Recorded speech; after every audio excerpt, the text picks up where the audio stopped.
Tes. Halo bradku, di seantero jagat Nusantara balik lagi bareng kami Santuy Movie yang masih siaga untuk nemenin waktu gabut kalian. BTW saya juga akan nemenin kalian di sini ya Brad, bareng Cakung biar tiap hari bisa upload gitu. Gimana kabarnya? Semoga kalian dan keluarga selalu dan terus dalam kondisi terbaik, oke?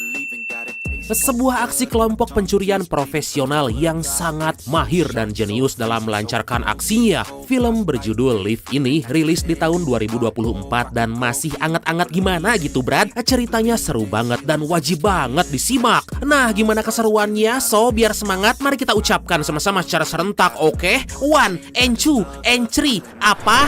Gaskeun! Mantap! Got too little time, I'ma live up. Head down, push forward through the tough times. Cause anything worth doing is a tough climb.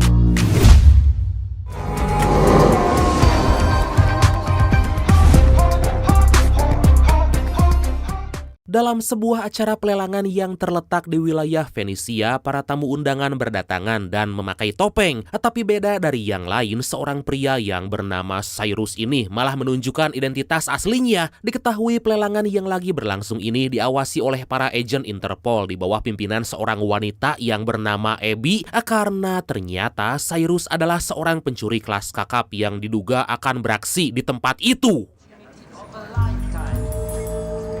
And the friend's mom. Russ. Selain melelang barang-barang antik dan karya seni terkenal, acara pelelangan itu juga melelang sebuah NFT sekaligus menghadirkan penciptanya yang misterius dan dikenal dengan nama N-Egg. N-Egg sendiri lebih memilih untuk nggak menunjukkan identitas aslinya pada siapapun karena itu bisa menjadi sebuah hal yang unik dan bisa menaikkan harga pasar. Buktinya karya N-Egg yang dilelang sekarang selain keren dan limited, benda berbentuk topeng besar ini dilengkapi banyak sekali kamera yang bisa membuat NFT secara langsung. These will be generated from a live 30-second feed. Inspired by Vincent van Gogh, the digital artist, this mask will create the NFT. Inspired by... Di luar nalar setelah melihat karya N-Egg yang begitu memukau, Cyrus menawarnya dengan harga $12 juta. Mengetahui hal tersebut, seorang pengusaha muda yang kita sebut aja Opik lah ya kayak biasa, langsung menaikkan harga menjadi $16,5 juta. Cyrus yang gak mau ketinggalan tentu aja menaikkan harga kembali menjadi $20 juta. Duh, itu duit semua bukan ya apa daun. Sampai pada akhirnya saat pelelangan barang tersebut dimenangkan oleh Cyrus, tiba-tiba Bye. Stefano, andiamo.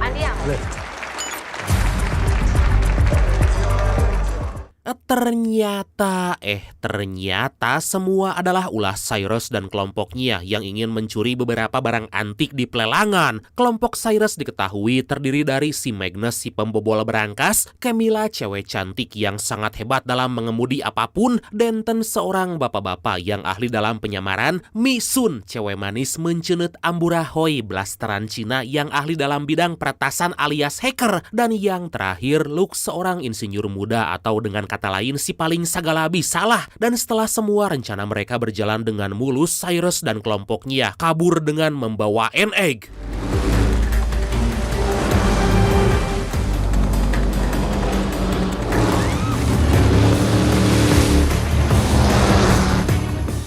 Mengetahui hal tersebut, Abby langsung mengerahkan beberapa pasukan untuk mengejar mereka. Tapi sangat disayangkan karena keahlian yang begitu hebat, kelompok Cyrus bisa dengan mudah melarikan diri.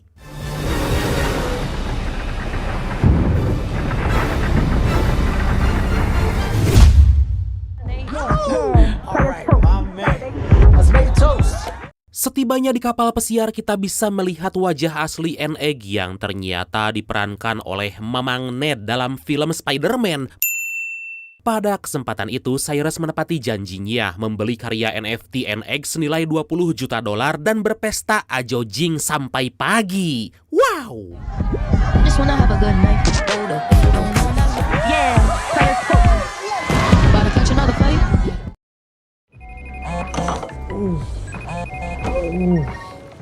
Atas hilangnya NEG yang diculik oleh kelompok Cyrus, semua channel televisi menyiarkan berita tentang hilangnya NEG. Abby yang melihat sebuah kejanggalan dari Denton dalam sebuah rekaman video langsung menangkapnya. Sedangkan di waktu yang sama NEG yang baru sadar jika dirinya telah diculik seketika langsung ketar-ketir. Beruntung sebelum NEG mengira mereka yang enggak, Cyrus menjelaskan maksud mereka menculiknya.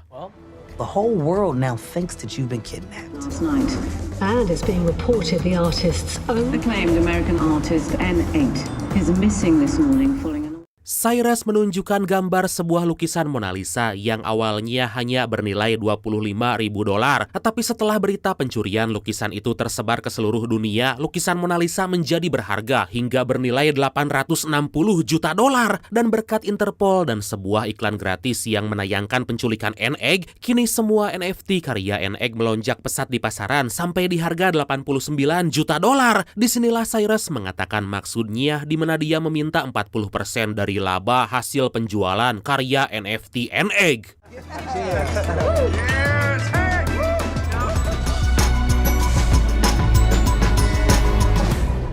Beberapa waktu kemudian di kantor Interpol, Abby yang lagi terburu-buru dengan para anak buahnya dibawa masuk ke dalam ruangan oleh atasannya yang bernama Huxley karena akhir-akhir ini banyak terjadi kecelakaan yang banyak sekali menelan korban jiwa. Setelah diselidiki lebih lanjut, ternyata itu perbuatan seorang pria yang gak berperi kemanusiaan bernama Lars Horgensen. Dalam semua peristiwa kecelakaan yang terjadi, Horgensen selalu aja mendapat keuntungan dari saham gorengannya.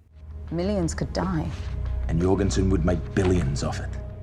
Huxley berkata bahwa 3 hari yang lalu Horgensen berkomunikasi dengan para kelompok peretas Leviathan membicarakan serangan besar yang akan menimbulkan jutaan orang tewas. Huxley yang mengetahui bahwa Horgensen akan membayar kelompok Leviathan dengan emas senilai $500 juta, meminta Abby yang ternyata mantan kekasih Cyrus mengajak kelompok Cyrus bekerja sama dalam misi mereka selanjutnya. Oh,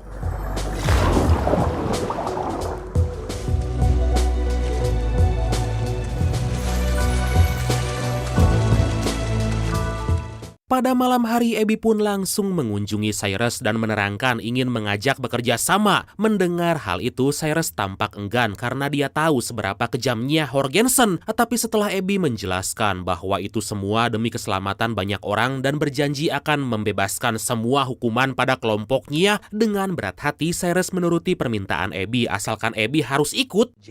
She has us on the Van Gogh.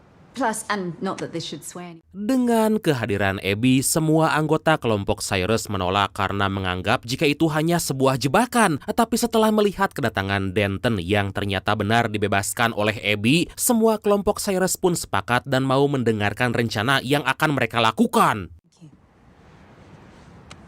Okay. Abby menjelaskan bahwa Horgensen dalam 17 hari lagi akan memindahkan $500 juta berbentuk emas batangan dari Bank London ke kediamannya. Emas-emas itu akan dikemas dalam peti persegi dan diangkut ke pesawat penumpang bernama Sky Swissie. Rencana yang harus mereka buat adalah bagaimana caranya agar emas-emas itu bisa diambil atau dicuri. Walau dirasa mustahil, Cyrus meyakinkan semua kelompoknya agar menganggap bahwa ini hanya aksi pencurian biasa. Whole plane? It's kind of hard to take half a plane. With 250 people on board. Setelah dipikir dengan matang, Cyrus membutuhkan sebuah jet pribadi untuk mengangkut semua emas dan memindahkannya sebelum pesawat mendarat. Mengetahui kalau Opik punya sebuah jet pribadi yang cocok, mereka pun segera pergi mendatangi Opik. Especially with the glass roof. I don't know. My jet is priceless. It's a one-off concept model. Secara mengejutkan, Opik punya sebuah pesawat jet yang sangatlah begitu mewah dengan berbagai fitur yang lengkap. Pada kesempatan itu, Abby dan Cyrus pun menjelaskan maksudnya yang ingin meminjam jet pribadi Opik dalam beberapa hari ke depan dengan terpaksa karena nggak ingin ditangkap karena telah menjalankan beberapa bisnis ilegal. Opik pun akhirnya setuju. We gotta make that jet invisible to radar.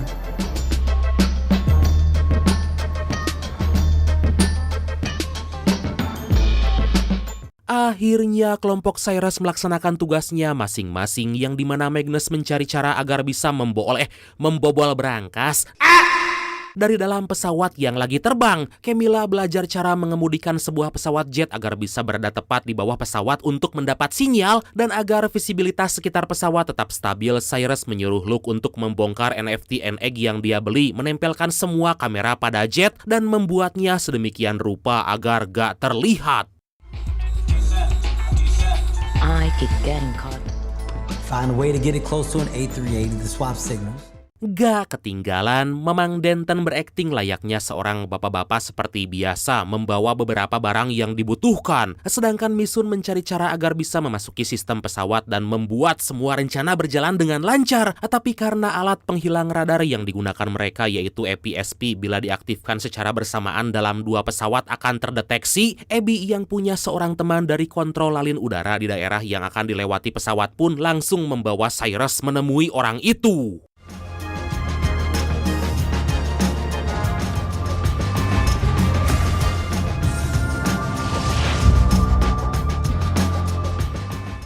Di sebuah coffee shop mereka menemui kenalan Abby yang putanginah ngahanakeun alias ngeselin bernama Harry. Awalnya Harry menolak kerjasama dengan mereka karena gak peduli dengan masalah mereka berdua. Beruntung Cyrus yang tahu keinginan Harry berjanji akan memberikan $1 juta jika Harry mau bekerja sama. Atas hal itulah si tangkurak Harry ini pun bersedia untuk bekerja sama. It's Huxley. He wants to see us. Setelah memastikan Harry mau bekerja sama, Cyrus dibawa oleh Abby ke hadapan Huxley dan secara gak diduga, pada kesempatan itu Huxley mengatakan kalau orang yang telah memberi mereka informasi yang bernama Arthur ditemukan tewas terdampar dalam keadaan tubuh yang telah dimutilasi. Mengetahui hal tersebut, Cyrus yang ketakutan pun lebih memilih untuk keluar dari misi mereka kali ini. Tapi karena nggak mau semua kelompoknya membusuk di penjara, dengan berat hati dia mengatakan akan tetap melanjutkan misinya. Luke? Yeah. Turn that up. Beberapa waktu kemudian belum juga kabar berita tentang Arthur hilang. Cyrus dan kelompoknya dibuat ketakutan oleh tindakan Jorgensen. Demi mendapatkan keuntungan dari saham gorengannya, Jorgensen yang bekerja sama dengan kelompok Leviathan telah membanjiri hampir seluruh kota wilayah Madrid yang banyak sekali menelan korban jiwa. Atas hal itulah Cyrus yang gak mau kalau semua kelompoknya menjadi korban menyuruh mereka untuk berhenti dan hanya dia dan Abby yang akan melanjutkan misi. Tapi secara gak disangka semua kelompok Cyrus yang sangat menyayanginya dengan tulus memutuskan untuk melanjutkan misi.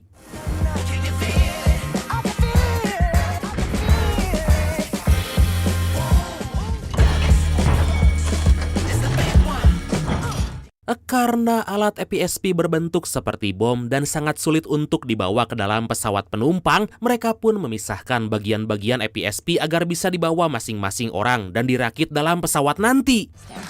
That's good. You can handle a short, snowy runway on the outside.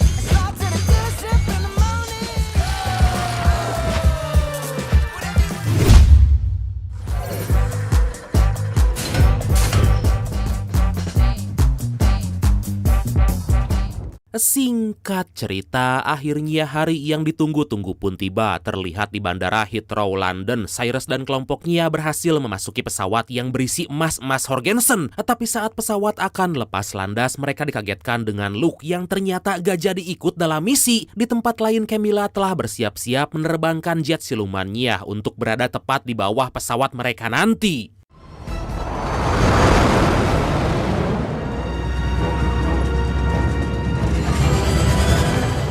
Setelah dirasa udah saatnya, Harry pun beraksi, yang mana dia memperingatkan pilot tentang sebuah turbulensi yang akan terjadi di puncak pegunungan. Mengetahui hal itu, satu persatu kelompok Cyrus pergi ke toilet menyimpan bagian APSP, hingga saat tiba giliran Abby untuk menyatukan semua perangkat itu dan menyimpannya. Karena sebuah guncangan yang diakibatkan sinyal antara kedua pesawat yang bertabrakan, Abby malah gak sengaja menjatuhkan alat tersebut.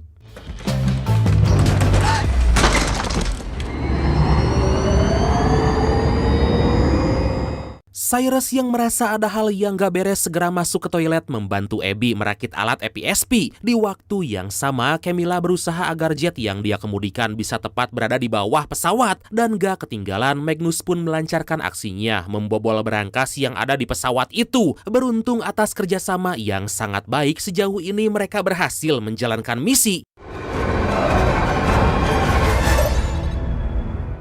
Gak lama kemudian, Harry menghubungi pilot pesawat dan mengalihkan pendaratan ke wilayah Charlie Delta Foxtrot beralasan ada banjir yang melanda di landasan udara Zurich. Mendengar hal itu, tanpa rasa curiga, sang pilot pun menyetujui perintah yang dikatakan Harry. Dan setelah semuanya beres, Harry menghubungi Camilla agar menurunkan sebuah drone untuk mengalihkan perhatian para pengawas menara kontrol lain. Victor Sierra 40. Merasa ada hal yang gak beres, anak buah Horgensen segera mengemasi barang-barang dan merancang sebuah pistol kecil. Gak berselang lama, salah satu anak buah Horgensen menyandra seorang pramugari dan berniat untuk masuk ke ruang kokpit. Melihat hal itu, tentu aja Cyrus dan Abby pun segera menghentikan mereka.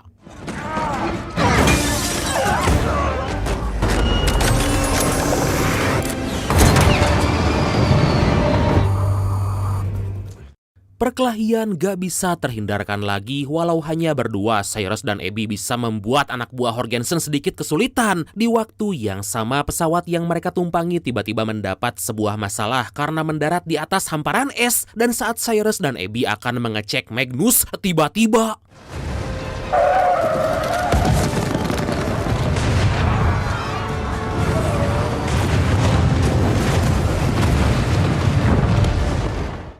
sangat disayangkan karena kejadian itulah Cyrus, Abby, dan juga Magnus tertangkap oleh para anak buah Horgensen. Horgensen yang baru mendapat kabar bahwa kelompok Cyrus akan mencuri semua emas-emasnya memerintahkan anak buahnya agar membawa mereka. Alhasil Camilla yang baru tiba juga diangkut bersama Cyrus dan juga Abby. Sayangnya karena jet yang mereka tumpangi bakal kelebihan muatan, Magnus dibawa dan akan dilenyapkan. Dispose of him. I'm just not really a gun guy, so I get a little nervous. I mean, you could have your Second Amendment rights. Do you even have a second? Di tempat lain, Huxley yang mendapat kabar kalau Abby dan kelompok Cyrus telah tertangkap dan akan dibawa ke hadapan Horgensen bersama semua emasnya, memerintahkan seorang anak buahnya untuk menghubungi NATO meminta bantuan mereka agar menghentikan jet yang ditumpangi Abby.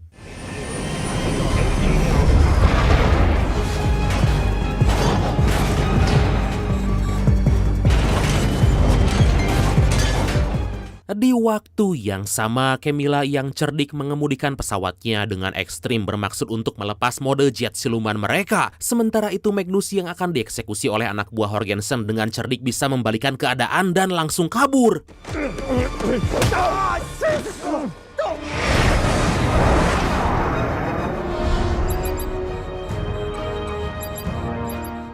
Akhirnya dua pesawat jet tempur dikerahkan pihak NATO untuk memastikan apakah benar dalam jet yang ditumpangi Cyrus adalah para teroris seperti yang dikatakan Huxley. Beruntung Harry yang juga mengetahui hal itu menghubungi pihak NATO bahwa dalam jet terdapat warga sipil yang disandra. Mendengar laporan bahwa NATO gak mau menembak jet yang ditumpangi Cyrus, si tangkurak Huxley tetap memerintahkan NATO agar segera menembak jet itu. Weapons hot. Unidentified. Beruntung sebelum rudal ditembakkan, Cyrus dan Abby menghajar beberapa anak buah Horgensen dan memberi tulisan di bawah jet. Camilla yang paham dengan hal tersebut langsung menjungkir balikan jet mereka agar pihak NATO bisa melihat keadaan mereka saat ini. Alhasil setelah mengalami pertarungan yang sangat melelahkan dan mengalahkan semua anak buah Horgensen, Cyrus, Abby, dan juga Camilla bisa mendarat tepat di halaman rumah Horgensen.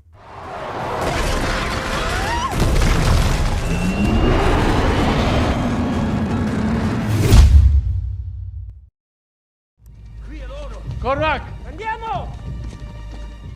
Horgensen dan seorang petinggi Leviathan yang bernama Martina langsung menghampiri Cyrus, Abby, dan juga Camilla. Dengan tertangkapnya mereka, Misun segera menjalankan tugasnya. Mengetahui kalau salah satu dari mereka adalah anggota Interpol, Martina seketika itu juga menghentikan transaksinya dengan Horgensen. Karena hal itulah Horgensen yang gak punya hati nurani langsung menembak Martina. Beruntung sebelum hal buruk terjadi pada kelompok Cyrus, beberapa kepolisian datang ke tempat itu.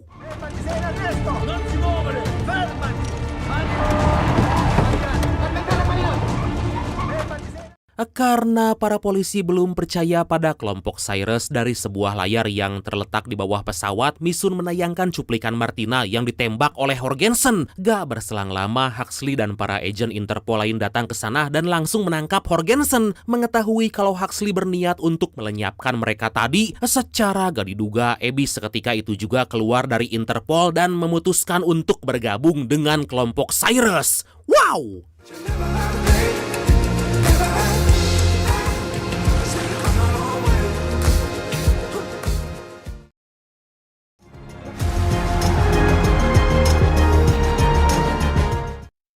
Beberapa waktu kemudian, Cyrus mengatakan hal yang di luar nalar pada Abby karena ternyata sebenarnya mereka telah mencuri semua emas milik Horgensen. Emas-emas itu ditukar dengan emas palsu yang dibuat oleh Magnus saat mereka berdua mengunjungi Harry. Dan Luke, ya sebenarnya dia enggak keluar melainkan menjalankan tugas lain menurunkan emas-emas itu. Atas semua keberhasilan yang mereka lakukan, dengan resmi Abby menjadi bagian dari kelompok Cyrus. Dan akhirnya film ini pun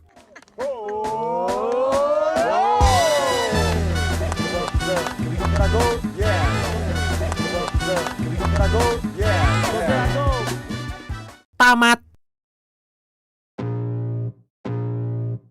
Oke, dan pesan yang bisa kita ambil dari film kali ini adalah jangan pernah sekalipun mengajak para pencuri untuk kerjasama. Dah itu aja, ngeri.